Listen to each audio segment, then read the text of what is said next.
पूज्याय राघवेन्द्राय सत्यधर्मरथाय च भजतां कल्पवृक्षाय नमतां कामधेनवे कृष्णाय वासुदेवाय देवकी नंदनाय च நந்தகோபகுமாராய கோவிந்தாய நமோ நமः. ஐந்தாவது வேதம் என்று போற்றப்படும் மகாபாரதம் பார்த்து வருகிறோம். 12 வருட வனவாசம் முடிந்தது. ஒரு வருட அஜ்ஞாத வாசம் மறைந்து வாழ்வது. நாம் இந்த வேஷத்தில் செல்வோம் என்பதை தீர்மானித்தவுடன் யக்ஷனுடைய அனுகிரகத்தினால் அந்தந்த வேஷத்திற்கு தகுந்த மாதிரி அவர்கள் மாறினர். இப்போ சந்நியாசி வேஷத்தில் நான் செல்கிறேன் என்று தர்மராஜன் நினைத்தவுடன் சந்நியாசி போன்றே ஒரு தோற்றத்தை யக்ஷனுடைய அனுகிரகத்தினால் பாண்டவர்களுக்கு கிடைத்தது. அப்போ விராட்ட சபைக்கு முதலாக தர்மராஜன் செல்கிறார். சென்று தர்மராஜனுக்கு ஒத்த வயதை உடையவன் நான் அப்படின்னு சொல்லிட்டு, ஆனால் தர்மராஜனை பார்த்த உடனே அந்த விராட்டராஜனுக்கு சந்தேகம் வந்தது என்னமோ உண்மை. ஏன்னா இவ்வளவு முகத்துல தேஜஸ் இருக்கக்கூடியவரை நான் இதுவரை கண்டதில்லை.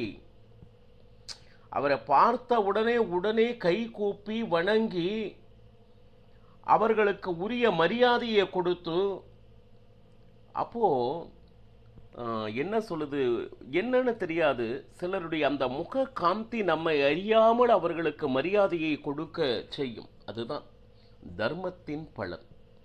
நீங்க பூஜை புனஸ்காரம் நித்தியமா ஜபம் தியானம் செய்பவராக இருந்தால் நம்மை அறியாமல் அந்த முகத்தில் அந்த தேஜஸ் அப்படின்னு சொல்லிட்டு வந்துடும். அப்போ எதிர பார்க்கிறவங்க எதுவுமே செய்ய வேண்டாம். அவன் எதிராளியாக இருந்தா கூட அவனை மறந்து 2 கைகளை குவித்து ஐயா நீங்க வரணும் அப்படின்னு சொல்றான்னா காரணம், நீங்கள் பகவானின் பக்தன். ஒரு பக்தன் எப்படி இருக்க வேண்டுமோ அப்படி இருந்தால் இந்த தேஜஸை அவன் அருளால் அவன் கொடுக்கிறான். இப்போ தான் அந்த தர்மராஜனுடைய சபையில் என்னென்ன வேலை பார்த்தார்கள் என்பதனை தர்மராஜன் சொல்ல சொல்ல அதனை விராட்டராஜன் கேட்டான். இப்போ இதில் என்னன்னா, நிறைய செல்வங்களை அந்த ஜூஜு பகடை ஆட்டத்தில் இழந்தேன் அப்படிலாம் சொல்றான். அந்த தர்மனுடைய ராஜ்யத்தில் நான் பல பொறுப்புகளில் இருந்தேன். அங்கு இருந்த தாச தாசியரை பார்த்து கொள்வது அப்படிங்கிறது என்னுடையது. அவர்களுக்கு உரிய அந்த சம்பளம் உடைமைகள் இது அத்தனையும் தர வேண்டியது என்னுடைய பொறுப்பானது. தந்தை யார் அப்படின்னு சொல்லிட்டு கொள்ளும்போது 5 பேர் எனக்கு தந்தை அப்படின்னு சொல்லிட்டு பஞ்சபூதங்களை பற்றி சொன்னான் தர்மராஜன். எதற்குமே நேரடியான பதில் இல்லவே இல்லை. என்னுடைய வயது என்ன, தர்மராஜனும் நானும் ஒரே வயதை உடையவர்கள் அப்படின்னு சொன்னானே தவிர, அப்படி வரிசையா சொன்னா சரி, ஆனா அவன் கூறுகின்ற வார்த்தையை மறுக்க மனதே வரவில்லை விராட்டராஜனுக்கு. அது போக ராஜா எனக்கு போஜனம் அப்படின்னு சொல்லிட்டு எனக்கு கிடையவே கிடையாது. ஏன்னா சன்னியாசிகள் இல்லையா, அதனால. அதே மாதிரி எந்த பைசா காசு பணம் இது எதுவுமே எனக்கு வேண்டாம். அடுத்து ராத்திரி மட்டும் ஒரு பால் பழங்களை நான் உண்வேன். இன்னொன்று என்னன்னு கேட்டிங்கன்னா, அவன் தர்மராஜனுக்கு ஒரு நிஷ்டை, மற்றவர் வீட்டு சாப்பாடு நாம் சாப்பிடுவதற்கு இல்லை. இது சந்நியாச தர்மம். பிக்ஷை கொடுப்பாங்கோ அதை சாப்பிடலாம். இன்னொருத்தர் வீட்டில் போய் சாப்பிடக்கூடிய அதிகாரம் சந்நியாசிக்கு இல்லை. 1 வருடம் வரையிலும் நான் ஒரு தர்ம நிஷ்டையில் இருக்க வேண்டும். அதனால இந்த இடத்துல இருக்கலான்னு வந்திருக்கும். அதே போல எனக்கு கோபம் வரும்படி தயவு செய்து நீங்கள் யாரும் நடந்து கொள்ள வேண்டாம் அப்படின்னு சொல்லிட்டு, இது எல்லாம் கேட்ட விராட்டராஜனுக்கு மனம் மகிழ்ந்தது. நம் அரசவையை தேடி இப்படி ஒரு உத்தம சந்நியாசி வருகிறார் என்றால் நான் செய்த பாக்கியம் என்று நினைத்தான். அவருக்குன்னு ஒரு தனிய உயர்ந்த ஒரு ஆசனத்தை ஏற்படுத்தி கொடுத்தான் விராட்டராஜன். இப்போ எப்படியோ தர்மராஜன் அந்த விராட்ட நகரத்துக்கு உள் வந்தாயிற்று. உடனடியாக வந்தால் ஒருவேளை சந்தேகம் வருமோ அப்படின்னு சொல்லிட்டு குறைந்த நாட்களிலே அடுத்து பீமசேனன். சரி, அந்த பீமசேனன் அவனுடைய உடம்பு வாகு எப்படி அப்படின்னு கேட்டிங்கன்னா, கையில் எப்படின்னா இந்த சமையல் கலைஞர்கள் உபயோகப்படுத்துவார்களே மிகப்பெரிய கரண்டி, அந்த காய்கறி வெட்டுவதற்கு உண்டான அந்த கத்தி, இதையெல்லாம் ஒரு சாக்குப்பையில் வச்சுண்டு ஒரு யானை அல்ல, ஒரு யானை கூட்டமே நடந்து வருவது போல வந்தான். அவனை விராட்டராஜன் பார்த்த உடனே பீமன் என்ன சொன்னா, நான் மிகச்சிறந்த சமையற்கலையில் வல்லவன் அப்படின்னு அவன் சொல்றான். அது போக அவன் சொல்ல சொல்ல அந்த விராட்டராஜன் பார்த்துட்டு இருக்கான். அவனுக்கு அந்த திகைப்பிலிருந்து வெளியே வர முடியல. இவன் ஒரு சமையல்காரனா? நிச்சயமாக இருக்க முடியாது. ஏன்னா தர்மராஜன் வரும் பொழுது அந்த ராஜனுடைய சபையே கையெடுத்து கும்பிட்டது. சரி, அந்த சந்நியாசி வேஷத்திற்காக என்ன சொல்லுது, பெரியவர்களுக்கு மரியாதை கொடுக்க வேண்டும் என்கின்ற உயர்ந்த எண்ணத்தில் சபையே கை கூப்பி வரவேற்றது. யாரு? தர்மராஜனை. ஆனா பீமசேனன் வரும் பொழுது சபை நடுங்கியது அப்படின்னு மகாபாரதம் சொல்லுது.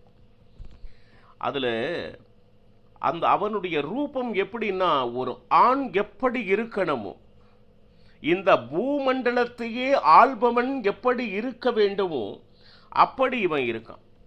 அப்படி இருக்கும் பொழுது பாருங்க, பீமசேனன் இந்த விராட்டராஜனை பார்த்து, ஜீவனத்திற்காக நான் இங்கு வந்திருக்கிறேன் அப்படின்னு சொல்றான்.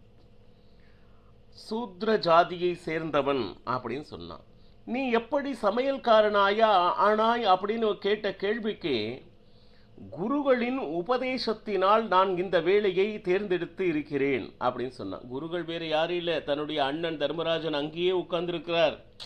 அவன்தான் சொன்னான், நீ சமையல் வேலையை உனக்கு தொந்தரவே வராது அப்படின்னு சொன்னான். உடனே நான் சமையல் கலையில் சாதம், பருப்பு வகைகள், காய்கறி வகைகள், பக்ஷணங்கள், அப்புறம் இந்த மாதிரி வேலைகள் செய்வதில் நான் நிபுணத்துவம் வாய்ந்தவன் அப்படின்னு சொல்லிட்டு சொல்றார்.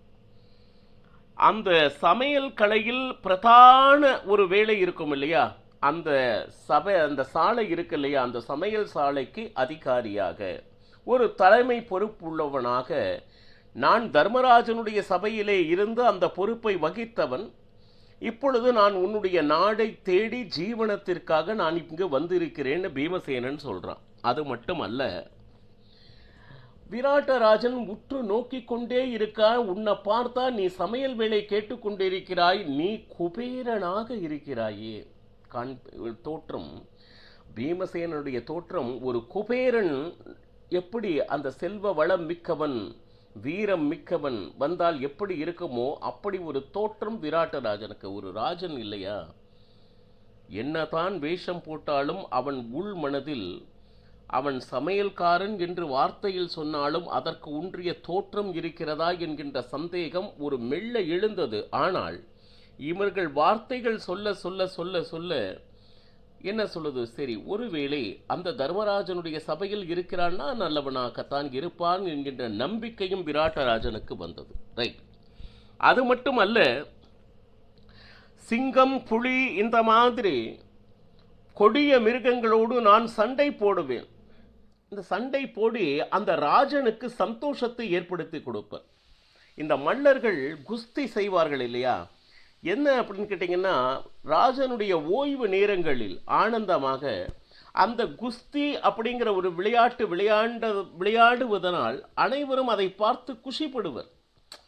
அவங்களுக்கு இது ஒரு மிகப்பெரிய பொழுதுபோக்காகவும் இருக்கும். அந்த மன்னர்கள் தன்னுடைய பலத்தை நிரூபித்து எப்படியாவது ராஜனிடமிருந்து பரிசு வாங்க வேண்டும் என்கின்ற விஷயமெல்லாம் அந்த காலத்தில் இருந்தது. இதையெல்லாம் சொன்ன உடனே சரி சரி சரி, நான் உன்னை சேனாதிபதி ஆக்குகிறேன். உன்னுடைய தோற்றம், பலம் இதை பார்த்த உடனே நீயே அந்த சமையற்கலைஞனாக வேண்டிக் கொண்டு இருக்கிறாய் அப்படின்னு. இல்லை இல்லை இல்லை இல்லை, நான் சூத்திர ஜாதியை சேர்ந்தவன். ஒன்று, என்னுடைய குரு சமையற்கலைஞனாக இரு அப்படின்னு தான் ஆதேசம் செய்திருக்கிறார். அதாவது நீ அப்படி இருக்கணும்னு கட்டளை செய்திருக்கிறார். நான் அதுபடிதான், ஒருவேளை நீங்கள் அந்த வேலை கொடுக்கலைன்னா நான் வேறு பக்கம் போகத்தான் வேணும் அப்படின்னு சொன்னோம்னா வேண்டாம் வேண்டாம் வேண்டாம், நீ சமையற் கலைஞனாவே இரு அப்படின்னு சொல்லிட்டு விராட்டராஜன் ஒப்புக்கொண்டான். சரி, உடனே ஒவ்வொருத்தரும் என்ன பண்ணாங்க, சின்ன சின்ன சிறிய சிறிய இடைவெளி விட்டு ஒவ்வொருவராக இப்போ தர்மராஜன் வந்தாயிற்று, அடுத்த பீமசேனன் வந்தான், அடுத்து சிறிது நாள் கொஞ்சம் இடைவெளி விட்டு அர்ஜுனன் எப்படி அப்படின்னா ஸ்திரீ வேஷத்தில் அந்த கழுத்தில் காதில் பார்த்தீங்கன்னா குண்டலங்களை அணிந்து கொண்டு, சிவப்பு நிற சீலையை அணிந்து கொண்டு, கூந்தலை விரித்து, தன்னுடைய தோளை மூடிய அந்த ரவிக்கை பெண் போல வந்தான். யார்? அர்ஜுனன். உடனே இது என்னது பார்த்த உடனே விராட்டராஜன் சொன்னான், இது என்ன பெண் வேஷம் அப்படிங்கிறான். ஒரு பக்கம் அர்ஜுனனுக்கு பயமாக போயிடுச்சு, ஒருவேளை நாம் வேஷம் போட்டதை அவனுக்கு தெரிந்து கொடுத்தா அப்படின்னு சொல்லிட்டு. பெண்ணல்ல, இவனுடைய தோளுடைய வலிமையை என்னால் அந்த தோற்றத்திலே காண முடிகிறது. பரீட்சைக்காக என்ன நடந்ததுன்னா, அங்கு இருக்கக்கூடிய வில்லையெல்லாம் கொண்டு வந்து அந்த அர்ஜுனன் பெண் வேடத்தில் வந்திருக்க அவன் முன்னாடி வைத்தாங்க. ஒருவேளை அந்த பழக்க தோஷத்தில் அவன் வில்லை எடுக்கிறானா அப்படிங்கிறத ஒரு பரீட்சை கூட நடந்தது. ஆனால் உனக்கு இந்த மிகப்பெரிய வில்வித்தை கலைஞன் எப்படி இருப்பானோ அந்த மாதிரி இருக்கிறாய்.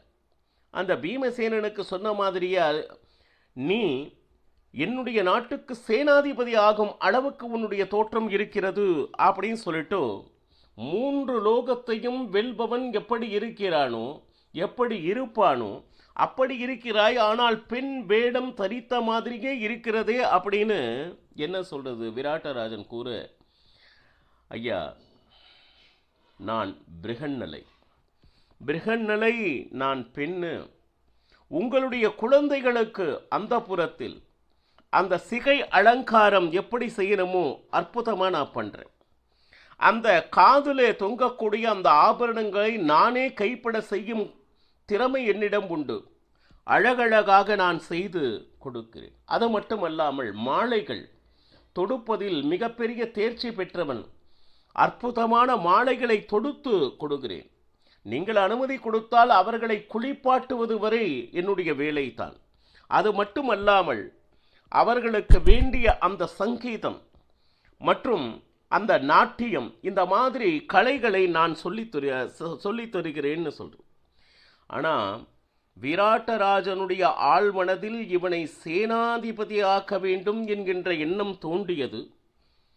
வில்லை முன்னாடி வைத்தாலும் அதை எடுக்காது தன்னுடைய வேஷத்திற்கு உரியபடி அர்ஜுனன் நடந்து கொண்டான். உடனே விராட்டராஜன் தன்னுடைய மகளான உத்தரையை அழைத்து அந்த புறத்தில் இனி உன்னுடைய தோழிகளுக்கும் உண்டான அனைத்து வேலைகளையும் இவள் செய்வாள். இவள் பெயர் பிருகன்னலை அப்படின்னு ராஜன் அந்த உத்தரையை காமிச்சு அந்த புறத்துக்கு கூட்டிச் செல் அப்படின்னு சொல்லிட்டு, இப்போ அந்த புறத்தில் அர்ஜுனன் அங்கே இருக்கக்கூடிய தோழிகள் மற்றும் ராஜகுமாரிகள் எத்தனை பேர் இருந்தாலும் அனைவருக்கும் வேண்டியவளாகி மாறினான் அப்படின்னு எழுதுறாங்க. எல்லாருக்கும் பிடித்தபடி நடந்து கொண்டான் அப்படின்னு சொல்லிட்டு. கொஞ்சம் நாள் கழித்த நகுலன் அந்த விராட்ட நகரத்துக்கு வரும் பொழுதே அங்கே இருக்கக்கூடிய குதிரைகளை எல்லாம் பார்த்து வந்தான். சில குதிரைகளை தொட்டு அத்தோடு விளையாடி, ஒரு சில குதிரைகள் சரியாக சாப்பிடுகிறதா என்பதை பார்த்து, ஏதாவது ஒரு குதிரைக்கு ஏதாவது நோய் இருக்கிறதா என்பதை பரீட்சித்து அவன் பாட்டிக்கு வந்துட்டு இருக்கான், தந்திரி பாலா என்கின்ற பெயருடன். பாருங்க, இதுல என்னன்னு கேட்டீங்கன்னா, அப்பா யார் நீ அப்படின்னு விராட்டராஜன் கேட்கும் பொழுது, தர்மராஜனுடைய அந்த நகரத்தில் அங்கு இருக்கக்கூடிய குதிரைகளை காப்பவன், பல என்ன சொல்லுது ராஜகுமாரர்களுக்கு குதிரை வித்தையை அற்புதமாக சொல்லிக் கொடுப்பவன், காலத்திற்கு அவைக்கு என்னென்ன ஆகாரம் இட வேண்டும் என்பதை அறிந்தவன், அதற்கு ஏதாவது ஒரு நோய் வந்துவிட்டால் அதை தீர்ப்பதற்கு உண்டான அனைத்து ஏற்பாடுகளையும் செய்பவன் அப்படின்னு சொல்லிட்டு சொன்னா. உடனே என்ன சொல்லுதான் விராட்டராஜன், சரி நீ இந்த அஸ்வசாலையை நிர்வகி, அஸ்வன்னா குதிரை, குதிரை சாலை உன்னுடைய பொறுப்பு அப்படி சொல்லிட்டு சிறிது நாள் கழித்த சகதேவன் வரும் பொழுதே கையில் கயிறோடு அந்த இடிப்பிலும் கயிறை கட்டி கொண்டு வந்தான். அவனுடைய பெயர் எப்படி அப்படின்னு கேட்டிங்கன்னா தந்திரிபாலா அப்படிங்கிறது அவனுடைய பெயர். சரி, வந்து விராட்டராஜனுடைய அரண்மனையில் நமஸ்கரித்து தர்மராஜனுடைய ராஜ்யத்திலே அங்க இருக்கக்கூடிய கோசாலையை நிர்வகித்தவன் நான். காலத்திற்கு அந்த பசுக்களுக்கு என்னென்ன சிசுருஷைகள் செய்ய வேண்டும் என்பதை நன்கு அறிந்தவன். ஏன்னா பசு என்பது அந்த காலத்தில் அந்த ராஜ்யத்தினுடைய மிகப்பெரிய சொத்து. எவ்வளவு பசுக்கள் இருக்கிறது என்பதை வைத்துத்தான் அந்த நாட்டினுடைய சுபிக்ஷத்தை கணக்கிட்டனர். அப்போ அது மட்டும் அல்லாமல் எனக்கு நீதி சாஸ்திரமும் கொஞ்சம் அறிந்தவன் அப்படின்லாம் சொன்ன உடனே விராட்டராஜன் ஒப்புக்கொண்டான். அந்த கோசாலையை பராமரிக்கும் பொறுப்பை சகதேவனிடம் வழங்கினான். இப்போ பாண்டவர்கள் ஐவரும் விராட்ட நகரத்திற்குள் அஞ்ஞான வாசத்தில் எந்த வேஷத்தில் வர முடியுமோ வர வேண்டும் என்று நினைத்தார்களோ நுழைந்தாயிற்று. இனி இருப்பவள் யார்? திரௌபதி. அவ விராட்ட ராஜனுடைய அரண்மனைக்கு செல்வதற்கு இல்லை. அப்ப அவ என்ன செய்தாள் என்பதனை நாளையும் பருகலாம். சர்வம் ஸ்ரீ கிருஷ்ணார்ப்பணமஸ்து. ஹரே ஸ்ரீனிவாச.